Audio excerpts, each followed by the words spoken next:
Thank you for joining us today. I know it's very close to the holidays, so I appreciate that you all are willing to join us for this particular webinar. Next slide, please.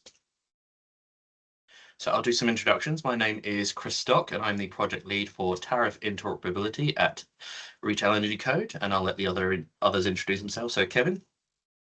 Hi, folks. Good morning. My name is Kevin Redmond. I'm the project manager on the RECCo side for Tariff Interoperability. Thank you, Kevin. And Sam?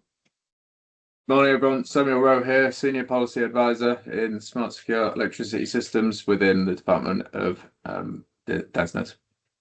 Thank you. These will be our main presenters today. However, in the Q&A section, there may be a couple of other faces that pop up. When they do, I'll just ask them to introduce themselves before they answer any questions. Okay, next slide, please. So before we dive in, I'd like to go over some housekeeping. So we have disabled all cameras and microphones for this webinar. If you do happen to have the ability to turn them on, I request that you don't for the duration of the presentation. I encourage you to submit questions through the event using the Q&A function. My team will be collating them in the background whilst my colleagues are presenting. Please keep all questions relevant to the material during the session and avoid referencing other organisations. If we don't manage to answer your questions during the session, we will be making the answers available post-meeting on the website. Finally, this meeting is being recorded. The recording and all slides will be made available on our website following the session. Next slide, please. Thank you.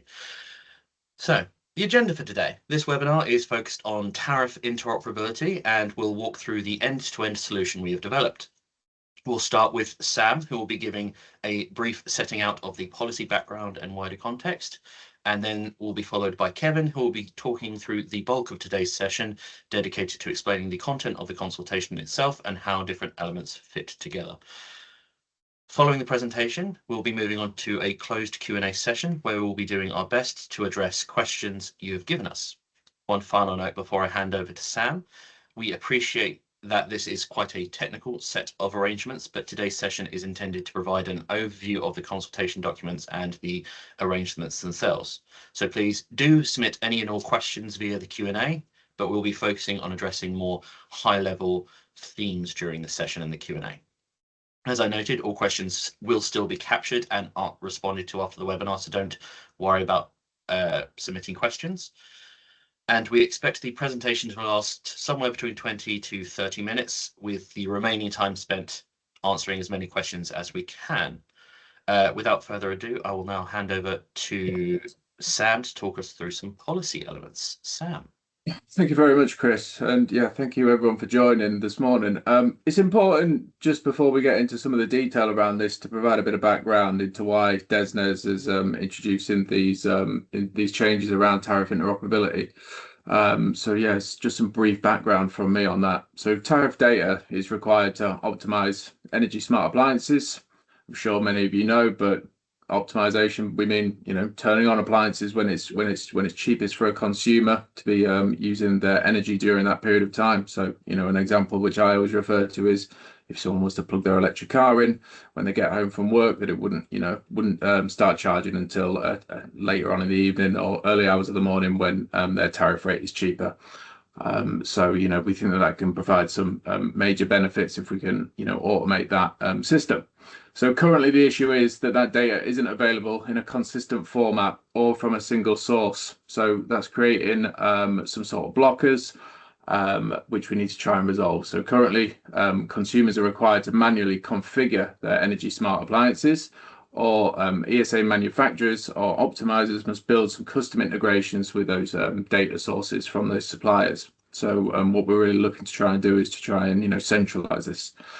So the Energy Act 2023 provided the Secretary of State powers to introduce changes for the purpose of tariff interoperability. So what DESNZ will be doing is we'll be utilising those Energy Act powers to introduce a requirement that suppliers make tariff data available via an application program interface, and they make that data available in a consistent format.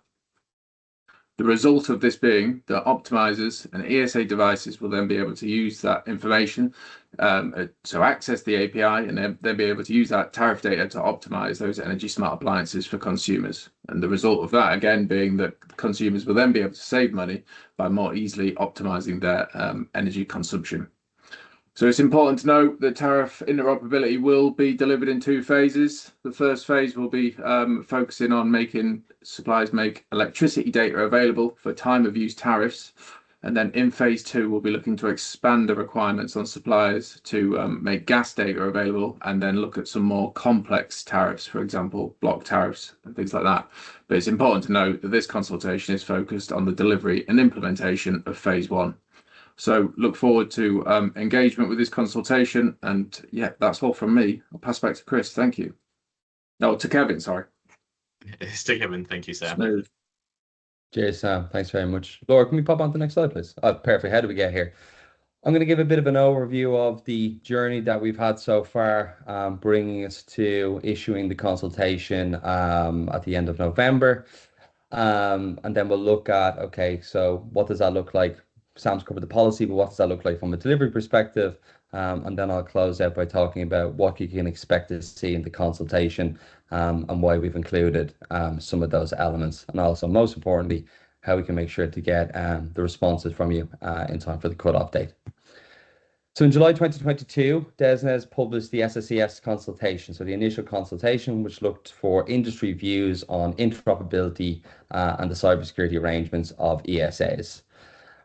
We fast forward nearly 2 years later, we have a consultation set out by DESNZ that sets out the intent that energy smart appliances will be able to receive and respond to time of use tariffs from different energy suppliers, and that in order to do so, you would require a standard API schema and data specification in place. So this was chosen as the most appropriate option. In Q3 of 2024, DESNZ established the Tariff Interoperability Working Group, or the TWIG, and this was used to refine the proposals for tariff interoperability. Just looked at elements of what would a standardized API look like, what would some of the potential data fields and formats be, and then who would the delivery body for tariff interoperability be in the future. In April of this year, DESNZ published their response to that April 2024 consultation.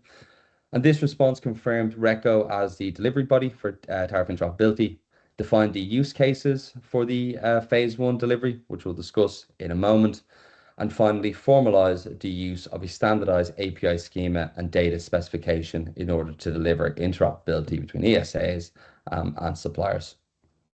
Next slide, please. I think Sam covered off quite a lot of this from the policy context, but generally when we speak to REC parties and others, it's useful for us to provide some information around, okay, what problem is TI or tariff interoperability trying to solve? So as Sam discussed, that availability and the format of tariff pricing data for the purpose of optimization can vary from supplier to supplier. Makes it difficult for optimizers to access the data they need in a standard, repeatable and consistent format in order to optimize consumers' energy consumption. So we have tariff interoperability introduced by DESNZ to allow for tariff and contract pricing data to be available in that standardized format, allowing energy smart appliances to more readily optimize consumers' energy consumption. In order to deliver all of those elements, RECCo, as the delivery body, supported by a brilliant group of suppliers and optimizers and other interested parties, have developed an API technical specification, a data specification, which is highly linked to the Energy Market Data Specification, or the EMDS, a new REC schedule, and a supporting user agreement as well. All of those technical and governance components, I'll discuss those in detail as we move on. Next slide, please. So when we talked about the use cases here, this effectively sets the limit or the scope of what we have to deliver to. And as the delivery body, RECCo was responsible for delivering what we call the Tariff Interoperability Arrangements MVP, so the TI Arrangements MVP, which is effectively what we will be consulting on. Each of these use cases talks about a third-party organization optimizing the energy consumption of a customer of that organization. So with use case A, we had to make sure that we had a solution in place that would allow a third-party organization to optimize energy consumption for a customer where that customer knew their current supplier and their tariff name or could easily find them and was in a position to provide that information to their third-party organization. Use case B, somewhat related. Third-party organization optimizes energy consumption again for a customer, but this customer doesn't know their tariff name and cannot easily find it, but does know their supplier name and is the bill payer. So our solution had to address use case B also as well. Use case C and use case D are quite related, but they involve where you have a third-party organization optimizing energy consumption for a customer. And in the case of use case D, when the supplier modifies the unit prices or the time components of a time of use tariff, that information needs to be conveyed back from the supplier to the optimizer to allow them to optimize the energy consumption of that consumer. And in use case D, you would have a situation where a customer of the organization, without having to manually inform the organization that they're with their optimizer, that they've changed their tariff or they've changed their supplier, and that information can be conveyed back. So our solution design has been put together across this scope, ensuring that we're addressing use case A, B, C, and D. Ultimately, this means that suppliers will be obliged to make their tariff pricing data available to users, or optimizers, in a repeatable, uniform way through a standardized data format. There are protections available to suppliers. This is through user registration, which binds certain types of users to the RECCo, and also the requirement for achieving explicit consumer consent in the cases where you are dealing with consumer-specific tariff information. Next slide, please. Okay, before you move on, I see an attendant has their hand raised. We can't take you off your mute, so could you please pose any questions in the Q&A? Thank you. Sorry, I'll hand back to you, Kevin. Cheers, Chris. Thank you. So, who's involved and what do we anticipate the impact will be on those parties? So, from a supplier perspective, suppliers will be required to build their API according to the TI arrangements API technical specification. And there will be a supporting TI arrangements REC schedule that will outline the governance and performance obligations that suppliers will need to comply with. You then have tariff interoperability users or TI users. So these are third parties or individuals who wish to use the TI arrangements to access tariff pricing data. So TI users are any user who wishes to access tariff data from suppliers via the API, which is currently publicly available. So as this information does not include any consumer-specific information, then tariff interoperability users or TI users are not required to register. You then have another set of stakeholders who are registered TI users or RTI users, and these are users who wish to use the TI arrangements to access consumer-specific tariff information from suppliers. Now, in order to access this type of data, RTI users must first register with TI arrangements, and this will include signing a user agreement which binds them to certain clauses within the REC. RTI users, you would typically see operation there in our use case C and use case D, and in some cases use case B, where if you take C and D, consumer-specific information includes where a consumer has changed their tariff or changed their supplier, and as such, we need to have a registration mechanism in place to provide protections around that. Next slide, please. Thank you. So, in terms of scope, when we look at the full gamut of domestic suppliers, this is applicable to electricity consumers. And from a non-domestic supplier perspective, it is non-domestic suppliers above a certain MPXN threshold who are providing services to electricity consumers on non-bespoke contracts. What this means in terms of what's not in scope, we have the following exclusions in place. And just to note that these are all detailed in the draft supplier license conditions, which form a significant part of our consultation documents. Number one is that the scope does not apply to non-domestic only suppliers that supply fewer than 100,000 electricity relevant non-domestic premises. It also does not apply where a non-domestic only supplier is only required to provide deemed contract tariffs, or where if the supplier's charges are not compatible with the Tariff Interoperability API tech spec. In addition, relevant non-domestic premises that have bespoke charges are out of scope of the MVP, and as are gas tariffs as well. It's important to note here that suppliers who are out of scope or any premises that are out of scope for any of the above reasons can still choose to make that data available on a voluntary or an opt-in basis. This is detailed within the supplier license conditions and the kind of processes that govern the scope, especially around opt-in and correspondingly being able to opt out. That will all be detailed within the RECCo schedule, which is also part of our consultation. Next slide, please, Laura.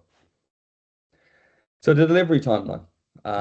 Currently, the DESNZ consultation on the RECCo changes and the SLC changes is underway, so that's taking place at the moment. In Q2 of next year, you will see the changes introduced into the RECCo by DESNZ, and this will be following an analysis of the responses. Following the closure of consultation, the RECCo and DESNZ teams will be analysing to see, do any of the documentation need to change? So do we need to make an update to the RECCo schedule, the SLCs, the API tech spec, etc. And then that will undergo further review by our DESNZ and Ofgem colleagues. For the RECCo parties who are on the call today, who may be more used to the RECCo change management process, it is important to note that this is not a standard RECCo change, and we're not proceeding down the RECCo change management process route. As Sam detailed earlier, DESNZ will be introducing the changes into the RECCo using their Energy Act 2023 powers. Where possible, we'll still seek to leverage some of the really excellent mechanisms that currently exist within the RECCo change management process, especially around communication and engagement, and we'll continue to do that in the new year as well. In Q1 2027, the supplier APIs will be developed and deployed, and the user register, supplier register, and the monitoring tool will move into go live. Now, when I talk about the two registers there and the monitoring tool, they are the enablement layer of the TI arrangements, and these will be developed by RECCo, but I think we'll discuss those in further detail in a slide or two. Next slide, please, Laura. Yeah, just on this slide. So there are kind of two broad elements that make up the TI arrangements. There are technical components and there are governance components. So from a technical component perspective, you have firstly the API technical specification.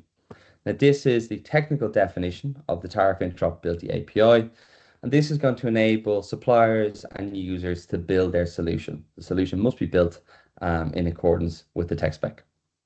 Secondly, you have the data specification. So where we have new data items or new market messages, we are providing a standardized definition of those to allow suppliers and users to use to develop their APIs. So these elements work in tandem. Now, when it comes to the consultation, you'll see the data items and market messages as two separate documents. However, following consultation, these separate data items and market messages will be brought into the energy market data specification document. You then have the TI arrangements enablers. So these are pieces of RECCo owned and developed infrastructure which will sit behind the TI arrangements, which allow elements like registration, endpoint discovery, webhook registration, and also monitoring of and assurance of the performance of suppliers and users. Now, when it comes to the supplier register, this is effectively all of the supplier information for those who are on the TI arrangements and includes their supplier endpoints, which will allow for accurate flow of information from users via the API.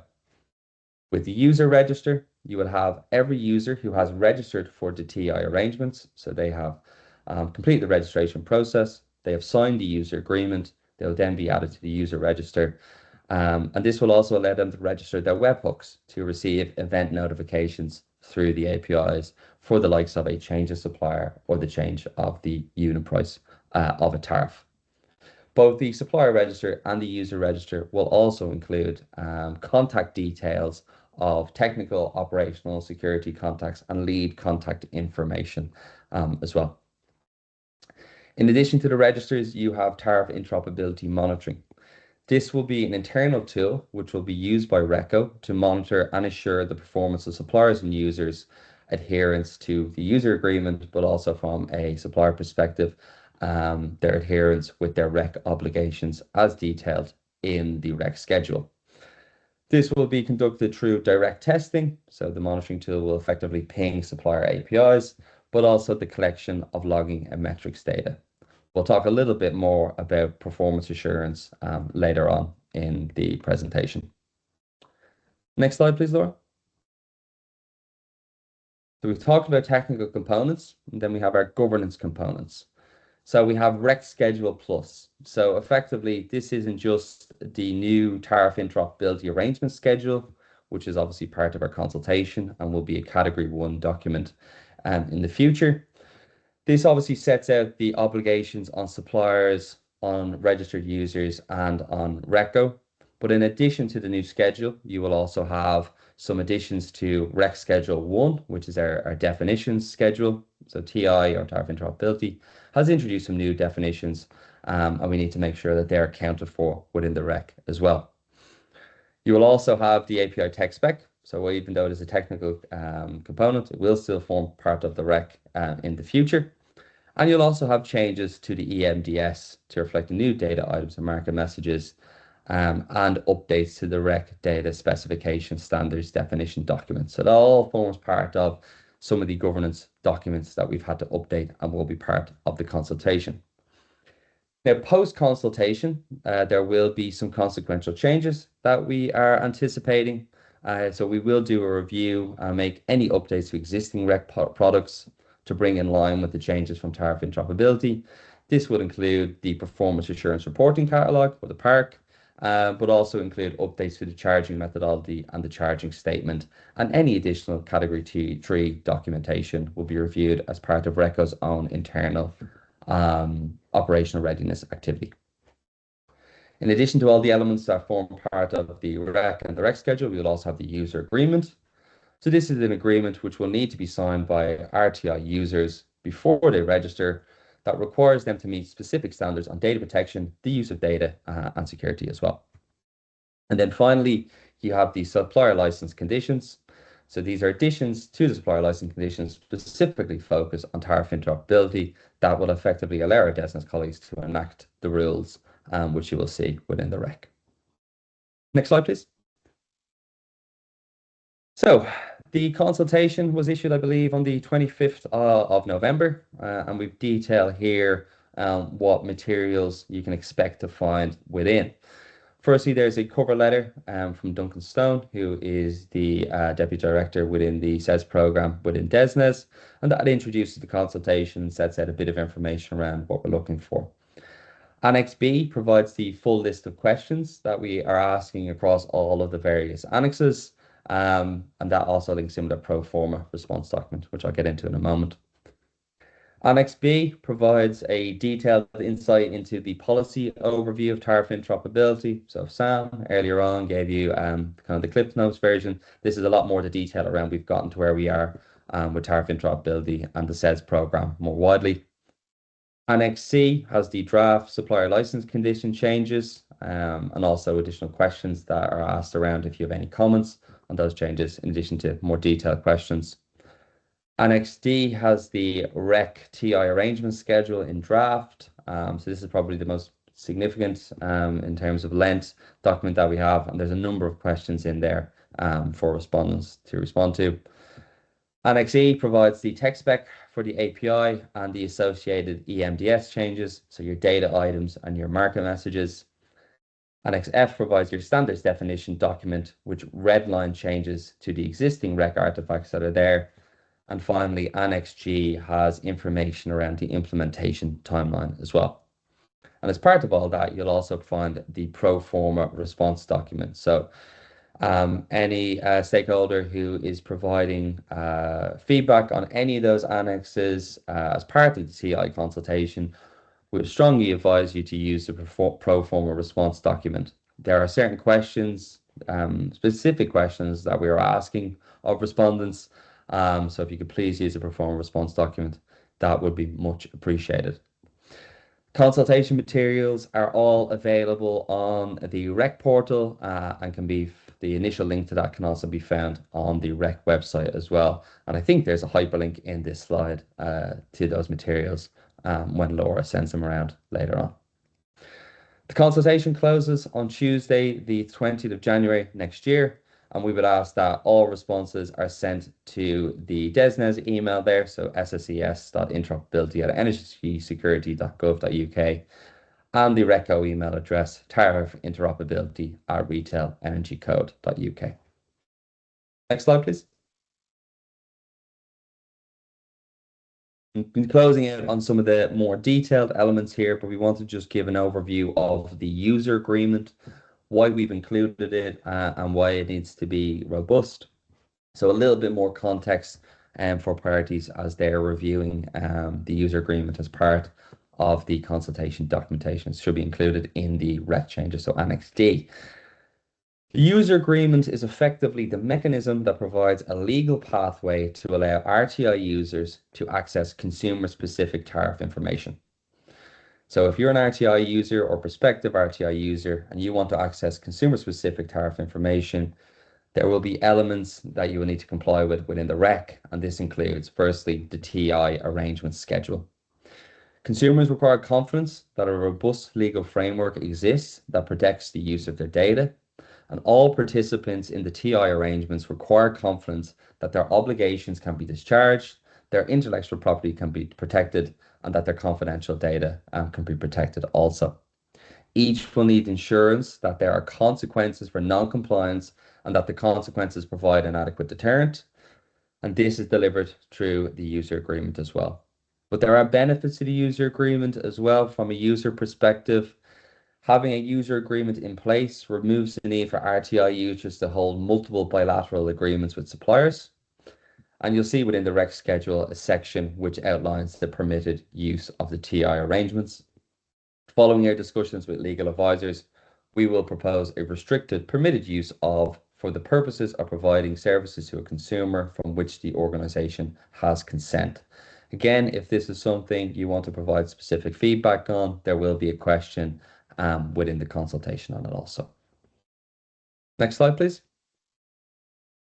And performance assurance.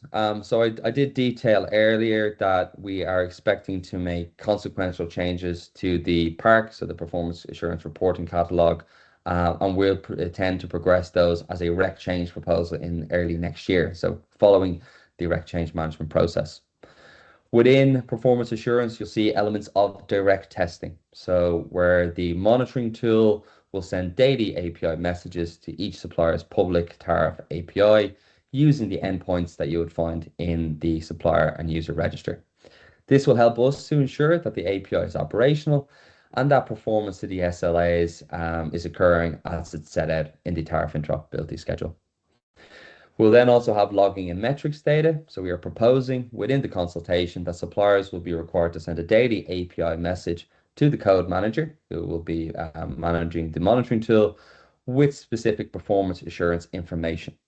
Now, the draft of what that information looks like, so the actual data payload, that's included within the API tech spec for consultation, and we welcome all views on that.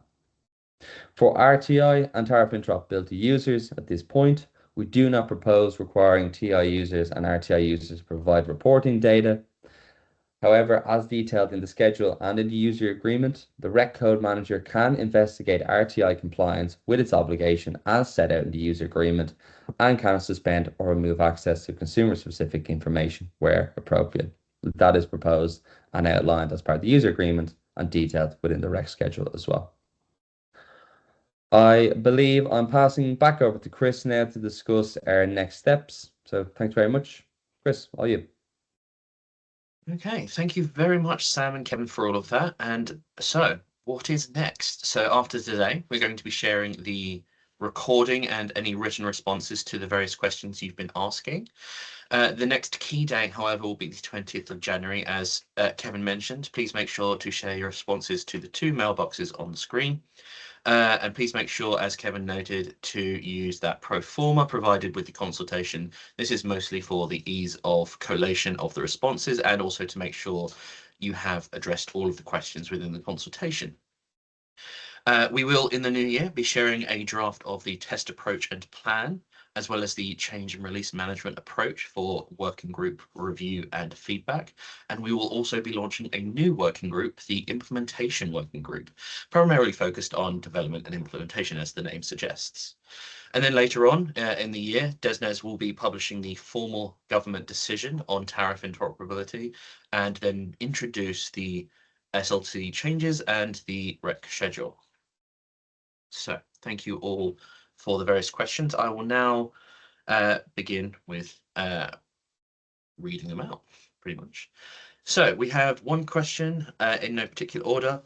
Will phase 1 include agile style tariffs, as technically these are time of use tariffs, but greater granularity, or are agile style tariffs considered as complex tariffs destined for phase 2? I know Sam says he can answer this one, so I'll pass over to Sam. Yeah, sure. It's our understanding that agile tariffs are, typical to be time of use tariffs, and therefore they will be in scope for phase 1, or as we referred to in previous documents, the minimum viable product. So yeah, that's what this consultation will be seeking to bring into scope. And the way that works is the electricity supply standard license condition, which we are also introducing with this. So that will require suppliers to make data available in relation to charges which are in the retail energy code, so in that API specification document. So essentially, if your tariff can fit into that, and then you have to make that available. Our understanding is that agile would fit into that. If there are any outliers out there that you think that we're not scooping up as part of this, then please do put that in your consultation response.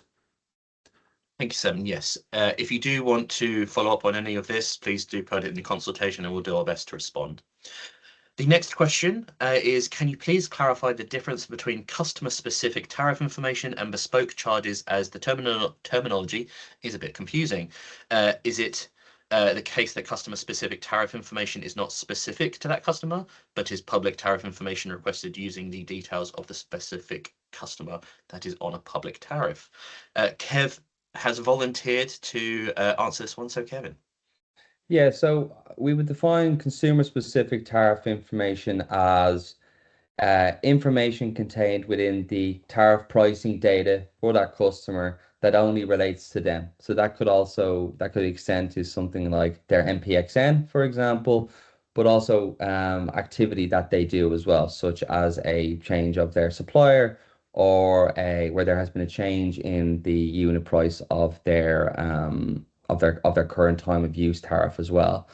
By delineating what a consumer specific tariff information is, it allows that notification to be provided to an RTI user that something has changed and that they need to update the way they optimize for that specific consumer it's themselves.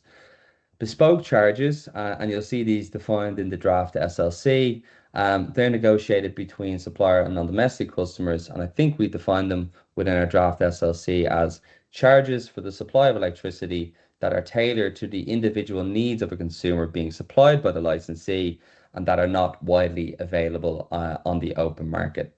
So I think consumer-specific tariff information is tariff data which is not publicly available. You have your public route, so the full list of tariff IDs, etc. That is publicly available information. And then bespoke charges more so speaks to a scope point for us around the provision of electricity supply to a licensee that's not widely available on the open market. Thank you, Kevin. The next question is on a similar vein. As a supplier that provides bespoke tariffs, I expect not to be included in phase 2. However, the definition of bespoke isn't clear enough to exclude those products offered to micro businesses under license condition 7D.1-3, as these could be considered widely available. Sam, did you have any further thoughts? Yeah, I just want to flag that obviously, the way that it's currently being drafted, we are seeking feedback on that in the consultation. If if suppliers and any stakeholders are of the opinion that our definition that we've utilised in the draft supplier license condition isn't robust enough to capture all the bespoke things, then please do respond in that consultation to make clear, because yeah, we want our drafting to be as accurate as possible. So yeah, please do respond so we can take it into further consideration. Thank you, Sam.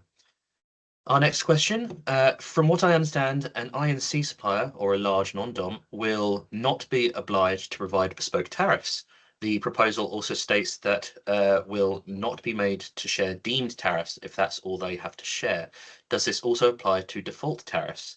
This is all assuming they have over 100,000 on CT sites. Sam again. Thanks, Chris. Yeah, we can confirm post-meeting, but my understanding is that a default tariff applies once the original contract term has expired and is in effect still part of the agreed contract. So on that basis, I would expect this to be within scope, but it's something that we can take away. Thank you, Cal. Might as well stay on the camera because the next one's also assigned to you. As a supplier that only sells to non-dom customers, we have a small number of domestic end users who are supplied on deemed arrangements following a change of use at a premise that was part of a non-dom agreement. Will we be exempt in this scenario? Yes, so the current drafting is that non-domestic only suppliers within those certain parameters that we've already discussed, 100,000 meter points, and unless the only other contracts that they have are deemed contracts, then they are the only ones that will be considered exempt. So if a supplier does provide electricity to domestic and non-domestic consumers, then they won't automatically be considered exempt. You will, however, notice within the draft supplier license condition that we've put up in Annex C that there is the ability for suppliers to apply to Ofgem for derogation. So the inclusion of that was for potential cases such like this that may arise where suppliers don't fit neatly into those exempt and non-exempt boxes. Thank you, Sam. Our next question regards ESAs. Does an ESA needing tariff data need to register individually? And I think that's assigned to Peter. Peter, do you want to introduce yourself and come on camera? I think I'm on camera. Yeah. So Peter Morgan works as part of the CES team on Tariff Interop. So I think the answer to this one is I think only RTIs need to register, not devices. So it's basically only companies that register, and only those companies wishing to use the, shall we say, the private route, so accessing it from behind the energy supplier account. Thank you. Next question's for you as well, Peter. So which user type would apply to ESA manufacturers, heat pump / smart thermostat, TO user or RTI user? So again, on this one, it would be choice of the company. So if the company felt that their proposition needs access to the tariff information behind the consumer account, so potentially they believe consumers they engage with generally won't know the name of their tariff, and therefore it's easier for them as a company to find it out directly with the consumer consent from an account, then basically we'd expect them to go down the RTI route. If, however, they felt that consumers could identify their tariff easily, then perhaps they go down the TI user route. Thank you, Peter. Next one. Will non-registered users who only have access to generic supply tariffs rather than consumer-specific tariffs be able to get notifications about tariff updates / revisions / price updates through some webhook notifications or other mechanisms, or is it expected that such users constantly poll and fetch the system? And this one's back over to Kevin. Yeah, no, if it's the case that you're just looking for notifications around whether it's been the tariff update or revisions or price updates, there's no need to become an RTI user, but you will need to poll the supplier for updates. Thank you, Kevin. Next one. Tariff TI or RTI users will have access to a lot of confidential information. What assurance is there that these parties to cover off prevent the risk of a breach of confidentiality, and if a supplier suffers damages as a result, who can they recover from? An agreement is only as good as enforced prevention and suitable remedies. And Sam, I believe this one's for you.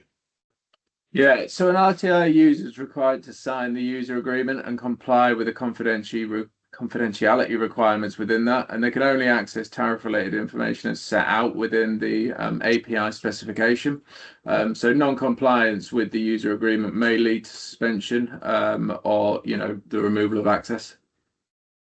Thank you, Sam. The next question, will the consent element of tariff interoperability, I'm paraphrasing, be absorbed by the central consumer consent solution? What are the interactions between the two? This one's been assigned to me. So consumer consent and tariff interoperability are both RECCo-led projects. Therefore, we have a lot of interaction internally with those two teams. However, that particular aspect hasn't been fully explored. We will be tracking that as it develops, and it will be brought up as part of the consumer consent solution. More details will be following after this. Next one. Will the MVP cover occasional events like Sunday Saver sessions or free electricity on Christmas Day? Peter, I believe this one's for you again.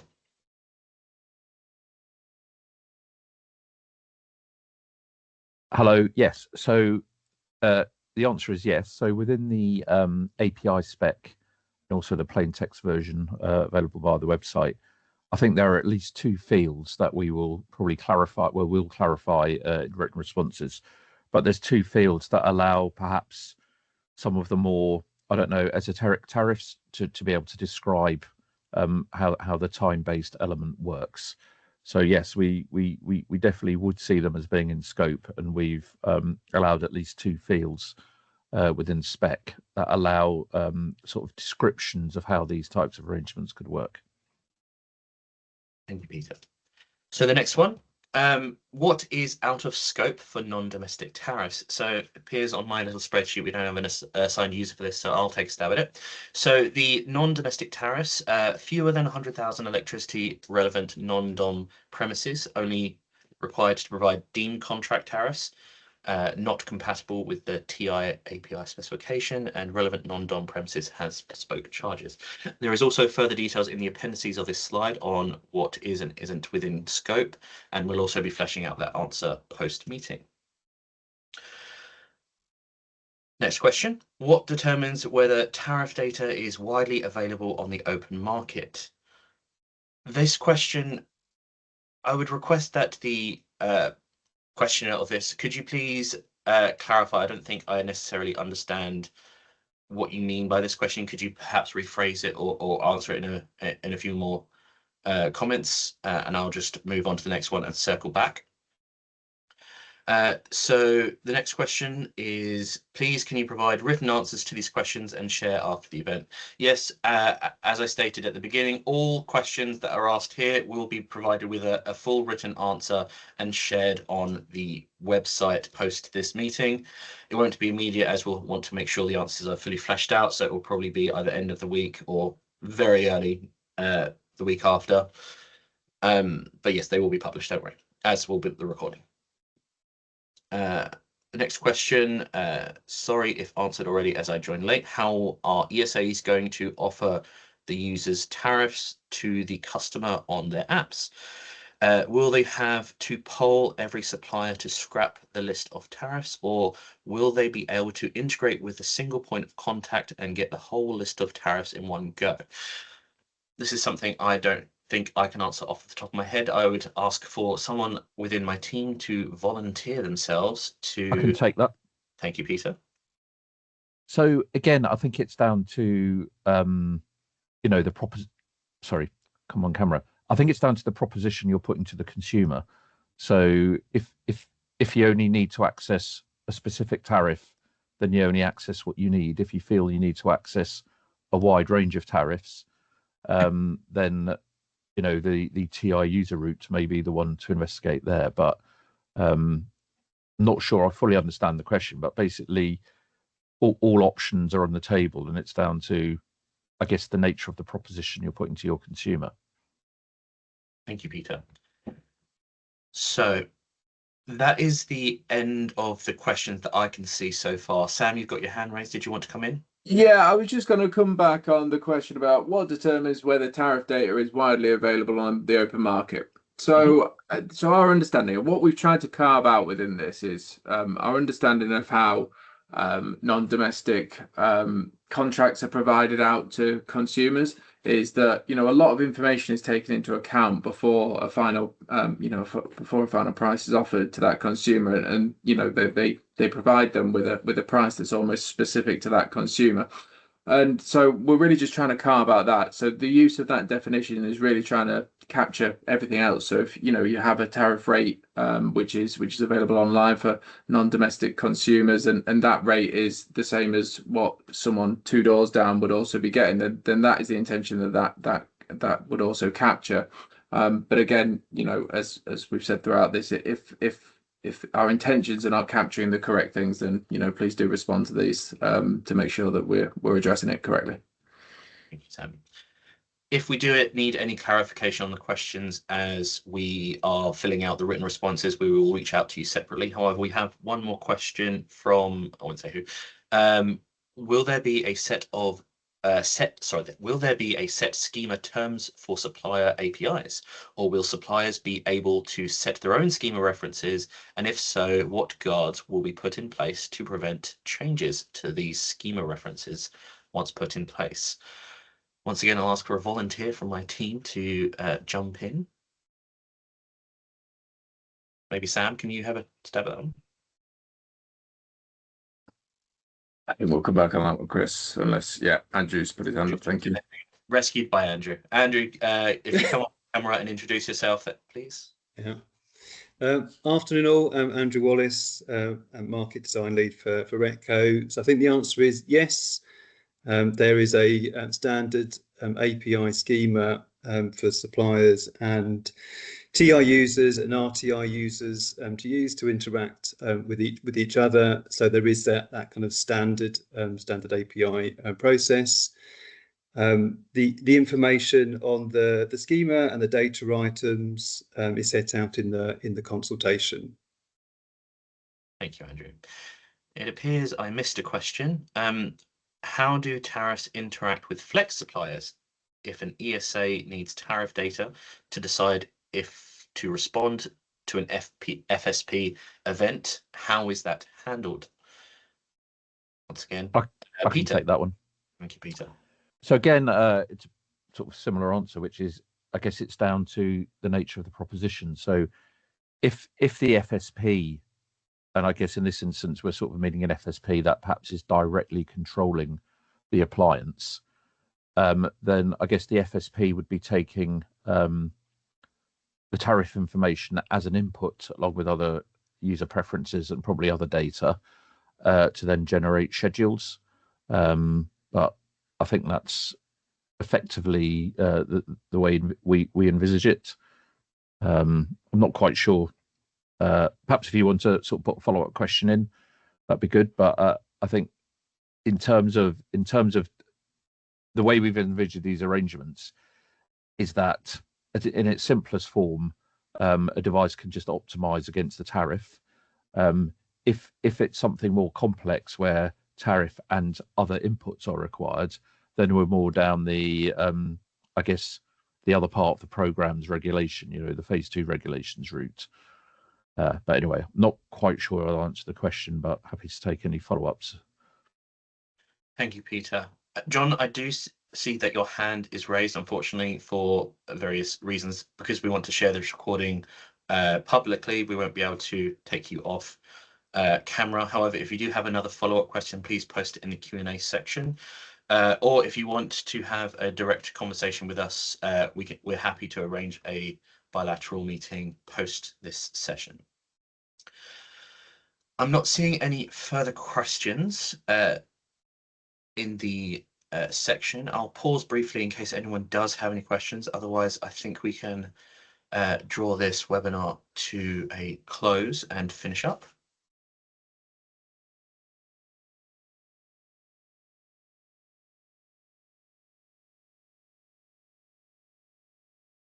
I'm seeing no further questions, in which case, as I've stated, the next steps will be sharing these slides and the answers to these questions immediately after this, or not immediately, but shortly after this session. We'll also be publishing the recording of this session on our website and share it in that way. If anyone does have any specific questions that they want to talk about, please let us know through the Tariff Interoperability mailbox and obviously through the consultation. And thank you all for attending, and I will draw this meeting to a close.